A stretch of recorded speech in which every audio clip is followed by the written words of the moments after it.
समंदर के बीच बहुत सुंदर टापू था। चारों तरफ पानी से घिरा हुआ, हरियाली से लहलहाता एक सुंदर टापू, जहाँ छत्र कबीले के लोग रहते हैं। उसी कबीले में एक लड़की मिली अपने बाबा के साथ खुशी खुशी रहती थी। मिली बहुत चंचल और समझदार लड़की थी। उस टापू के एक छोर पर एक दानव रहता था, जो कि बहुत विशालकाय और ताकतवर था। उसे अपनी ताकत पर बहुत घमंड था। वो पूरे टापू पर अपना राज चाहता था और अपनी मनमर्जी करता था। बचाओ, बचाओ। टापू पर सब कबीले वाले दानव से छुटकारा चाहते थे।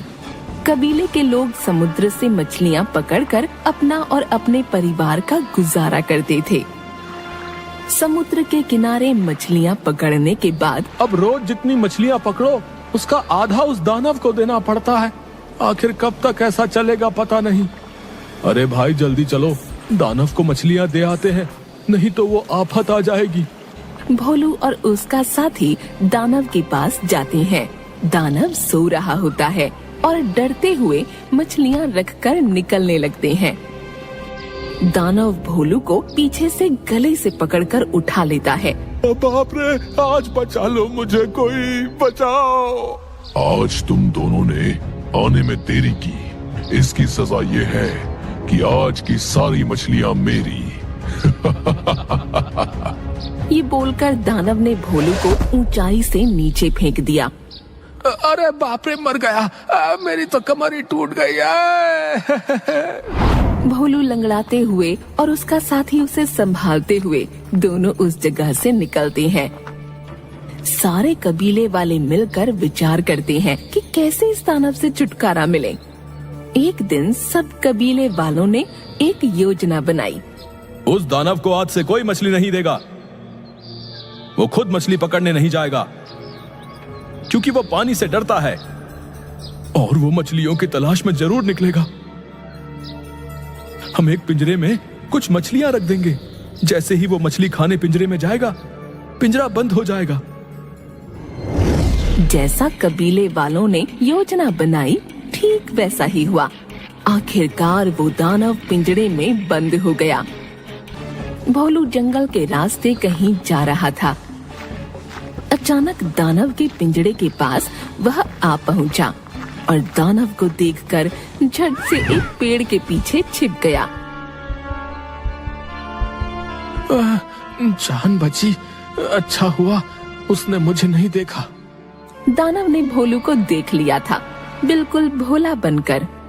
अरे भोलू भाई, आप यहाँ आए, बहुत खुशी हुई आपको देखकर।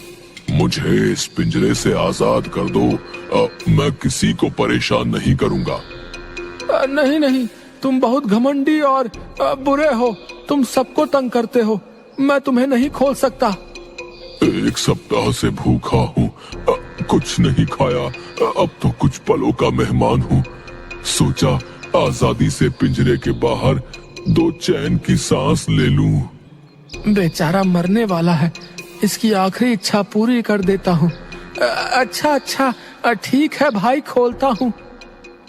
भोलू पिंजरे का लगा कुंडा खोल देता है और दानव बाहर आ जाता है।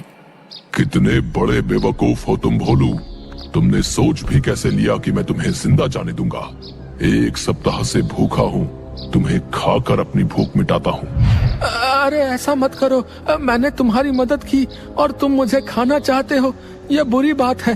देखो मुझे जाने दो। चुप करो मूर्ख, मेरा आज का भोजन तो तुम ही हो।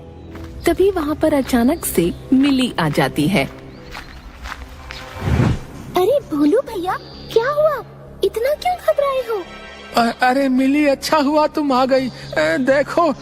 देखो ना, इस दानव की मैंने मदद की, इसे पिंजरे से बाहर निकाला और अब ये मुझे ही खाना चाहता है। मिली सारा माजरा समझ गई कि भोलू भैया ने गड़बड़ कर दी है। अरे भोलू भैया, आप भी क्या बात कर रहे हैं? इतना बड़ा दानव इस छोटे से पिंजरे में कैसे आ सकता है? नहीं मिली, इसी पिंजरे में बंद था ये, मैंने इसे खोला।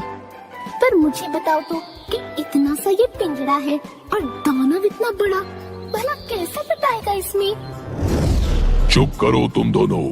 एक तो भूख से बेहाल हो रहा हूँ, ऊपर से तुम दोनों की बकबक में इसी पिंजरे में बंद था।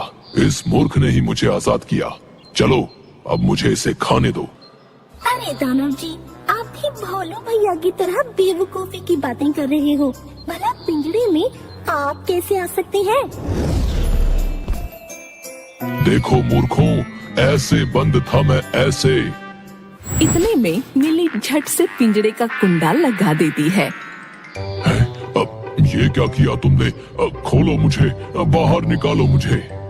अब तुम बंद रहो इसी पिंजरे में। मिली और भोलू दोनों खुशी खुशी वहाँ से चले गए।